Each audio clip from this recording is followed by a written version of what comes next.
గజం కేవలం 23,000 రూపాయలతో 165 గజాల భూమి కేవలం 38 లక్షలు మాత్రమే.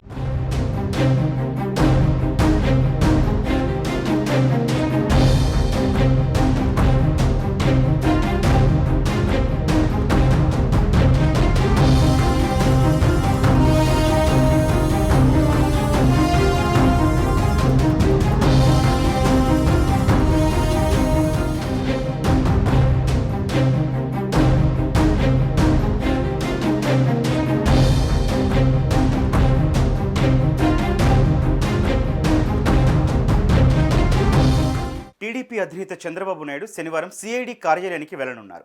ఇన్నర్ రింగ్ రోడ్డు, ఇసుక, మద్యం కేసుల్లో పూచీకత్తు సమర్పించనున్నారు. ఇప్పటికే చంద్రబాబుకు హైకోర్టు ఈ 3 కేసుల్లో ముందస్తు బెయిల్ ఇచ్చింది.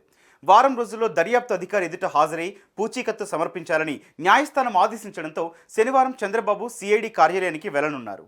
చంద్రబాబుపై ఉన్న 3 కేసులపై విచారణ జరిగిన సందర్భంలో హైకోర్టు కీలక తీర్పునిచ్చింది. ఒకేసారి 3 కేసుల్లో ముందస్తు బెయిల్ మంజూరు చేసింది. అలాగే మద్యం కేసులో నిందితులుగా ఉన్న మాజీ మంత్రి కొల్లు రవీంద్ర, విశ్రాంత ఐఏఎస్ అధికారి శ్రీనరేష్కు ఏపీ హైకోర్టు ముందస్తు బెయిల్ మంజూరు చేసింది. ఇక ఈ 3 కేసుల్లో అక్రమాలు జరిగాయంటూ చంద్రబాబుపై సిఐడి కేసు నమోదు చేసింది. కేసుల్లో ముందస్తు బెయిల్ మంజూరు చేయాలంటూ చంద్రబాబు పిటిషన్ దాఖలు చేయడంతో గతంలో హైకోర్టులో వాదనలు పూర్తి చేసిన హైకోర్టు తీర్పును రిజర్వ్ చేసి గురువారం తీర్పు వెల్లడించింది. ఒకేసారి 3 కేసుల్లో ముందస్తు బెయిల్ మంజూరు చేసింది. వారం రోజుల్లోగా సిఐడి దర్యాప్తు అధికారికి పూచీకత్తును సమర్పించాలని కోర్టు ఆదేశించింది.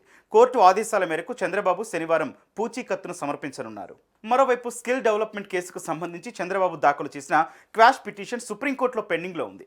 ఈ కేసుకు సంబంధించి వాదనలు కూడా పూర్తయ్యాయి. తీర్పును రిజర్వ్ చేశారు. ఒకవేళ సుప్రీంలో ఆ క్వాష్ పిటిషన్లో చంద్రబాబుకు అనుకూలంగా తీర్పు వస్తే ఈ కేసులన్నీ వీగిపోవడం ఖాయమంటున్నారు ఆ పార్టీ నేతలు.